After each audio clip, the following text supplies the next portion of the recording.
તમને ઉપર જઈને હું આખું મારું ફાર્મ દેખાડું. એટલે આજ કહું છું મારા ખેતરમાં ચંદન છે. તો ગુડ મોર્નિંગ ને જય શ્રી રામ બધાને. તમારું બધાનું હાર્દિક સ્વાગત કરું છું મારા એક નવા વિડીયોમાં.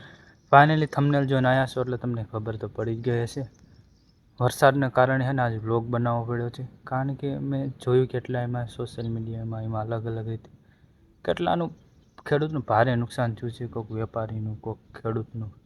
અમારું જાજુ નુકસાન નથી થયું, થોડું થયું છે, બહુ નથી થયું, જરી થયું છે. અત્યારે હું આવ્યા છું મારા ખેતરમાં, મતલબ કે મારા પપ્પાના ખેતરમાં. મેં તમને આજ દિવસ સુધી કોઈ દી કીધું નહીં કે મારા ખેતરમાં શું ઊભું છે. ફાઇનલી આજ કહું છું મારા ખેતરમાં ચંદન છે, જે 3 થી 4 વીઘામાં ઊભા છે. નહીં 450 ઝાડવા ઊભા છે મારા ખેતરમાં ચંદનના. આ રે આપણી ચંદનની વાડી આખી, તમે જોઈ શકો છો. જાજુ નુકસાન જ થયું, થોડું આવ્યું છે કાંઈના. એક ઝાડ જ ભાંગ્યું છે, જાજુ નહીં. પણ તમને હું પછી કહીશ કે આનું નુકસાન કેટલું થયું. એક ભાંગ્યું છે પણ આનું નુકસાન કેટલું થયું છે ને એ તમને પછી હું કહીશ. એના માટે સ્પેશિયલ આપણે એક રીલ બનાવીશું, નાની શોર્ટ રીલ, એમાં સમજાવી દઈશું બરાબર. અને અત્યારે આવ્યો તો હું ખેતરમાં. લાઇટનો પ્રોબ્લેમ છે, લાઇટ ઘરે છે નહીં ને ચાર્જ મોબાઈલમાં ઓછું છે. પાવર બેંકમાંથી કર્યું હતું પણ પાવર બેંક ચાર્જમાં મેકવાનું ભૂલી ગયો હતો. આજનો વ્લોગ બહુ સારો થવાનો છે, વ્લોગમાં બના રહેજો. થોડુંક લીલું થયું હતું એટલે મેં વિચાર્યું કે લઈને થોડીક પાળી કરી નાખું, એટલે ઓલા કણે ત્યાં સુધી ઘડીક ખેતરમાં આટો મારો આવ્યો હતો એટલા માટે મેં કરી નાખી છે તારે પાળી ખેતરમાં. પણ મેં બહુ જોયું, બહુ ખેડૂતનું નુકસાન થયું છે, બહુ એટલે બહુ. કોઈક વેપારીનું, કોઈક ખેડૂતની તમે વાત જ પૂછો મેં એવું. આવું તમે વિચારી ના શકો એટલું નુકસાન તો અમારું જ થયું છે, પણ અમારું બહુ વધુ નથી થયું, સમજ્યા તમે? ઓછી માત્રામાં થયું છે, બહુ જાજુ નથી થયું. કેટલા દિવસથી બ્લોગ બનાવવાનું એક જ કારણ હતો કે આ જે નુકસાન થયું ને તમારી સાથે શેર કરવાનું, અને થોડો મોટો જરીક નિર્ણય લીધો છે એ પણ તમારી સાથે હું શેર કરવાવાળો છું આજ જ. અને આપણી ચંદનની ફાર્મ તમને કેવી લાગી તમને કોમેન્ટમાં મને કહેવાનું છે. ફાઇનલી છે ને હું તમને એ કહેવાનું ભૂલી ગયો, રેડ સેન્ડર ઉડે છે અને વ્હાઇટ સેન્ડર ઉડે છે. જો આ તમને ઓલા દેખાય રેડ છે, રેડમાં છે ને કાંઈ વાંધો નથી થયો, કારણ કે નાના છે, એમની હાઇટ નાની. વ્હાઇટમાં ને ક્યાંક મૂળિયા કોકના હલી ગયા છે, કોક પડી ગયા છે, એવું બધું જો અલગ અલગ રીતે ક્યાંક ડાળીઓ ભાંગી ગઈ છે.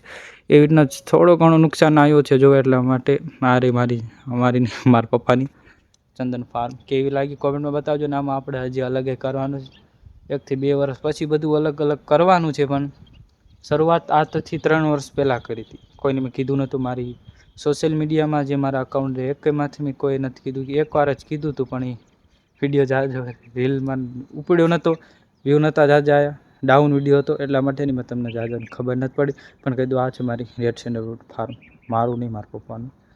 કેવું લાગ્યું જરા કોમેન્ટમાં કહેજો. ને નુકસાન બહુ થયું છે એટલા માટે હું અત્યારે વિડીયો બનાવવા આવ્યો છું. ચાર્જ છે નહીં, જેમ બને એમ લાઇટ આવી જાય ને એટલું સારું છે. બાકી એક નિર્ણય લીધો છે એ તમને ઘડીક પછી કહીશ. હાલો તો ઘડીક મારે ને થોડીક પાળીઓ કરવી છે, કારણ કે હે ને લીલું છે એટલા માટે કરી જ નાખું. નહીં કરું તો પછી નુકસાન થાય છે, એટલા માટે 2 હારમાં પપ્પાએ કેરા કરવાને કીધા છે. કેરા હું કરીને ઘડીક પછી મળવી. આ રીતનું થઈ ગયું છે બધામાં નહીં, કોકમાં આવી રીતના થયું છે. જે મોટા ઝાડવા હતા ને એનામાં આવી રીતના થઈને પછી હાથે પડી જાય એવું થાય છે. એટલા માટે હે ને હું કાંકનું કાંક કરવી, ઝાડવા જેટલા આપણે રહી શકતા હોય એટલા ઝાડવા રાખવી. બીજું કાંઈ વાંધો નહીં આવે, ખાલી હલી ગયા છે બસ. થોડા ટાઈમમાં પાછું એમને રિકવર થઈ જશે હાથે. અને કેટલા દિવસ પછી બ્લોગ બનાવું છું, બોલવાની તકલીફ પડે માફ કરજો. થોડુંક આમ અલગ થશે, હાલો ને જે તમે સાચવી રાખજો. નાનો ભાઈ સમજી કેવી લાગી ફાર્મ કોમેન્ટમાં કહેજો. ને પાળી કરવાનું ચાલુ કરી દીધું છે, અડધી થઈ ગઈ છે, થોડીક રહી છે.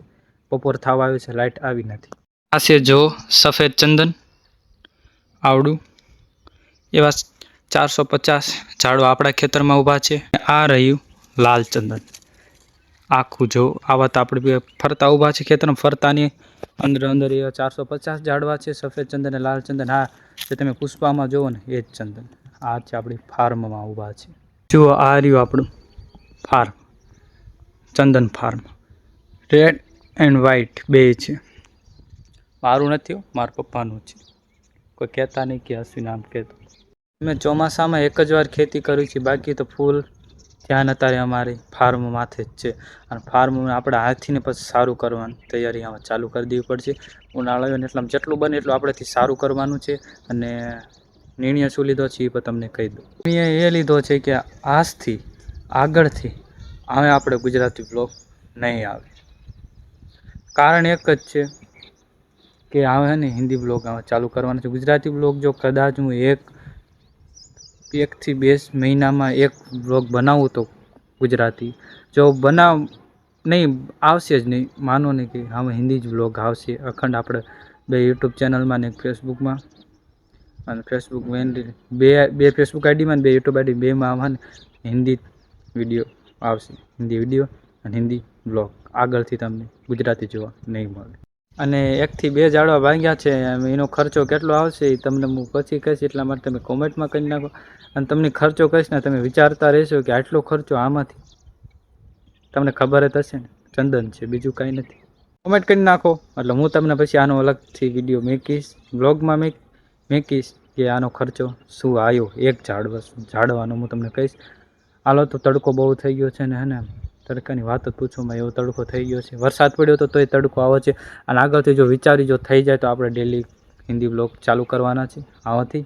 અને હવે જ કરવાનું છે, આમાં આપણે બ્લોગ જ બનાવવાના, બ્લોગ સિવાય કાંઈ કરવાનું જ નથી. ને આપણી ફાર્મ તમને કેવી લાગી કોમેન્ટમાં કહેતા જાયજો. અને પાછું શું રહી ગયું ભાઈ, કાંક રહી ગયું ભાઈ, શું રહી ગયું, કાંઈ બાકી નથી. હાલો ફોલ ઘડીક પછી મળે.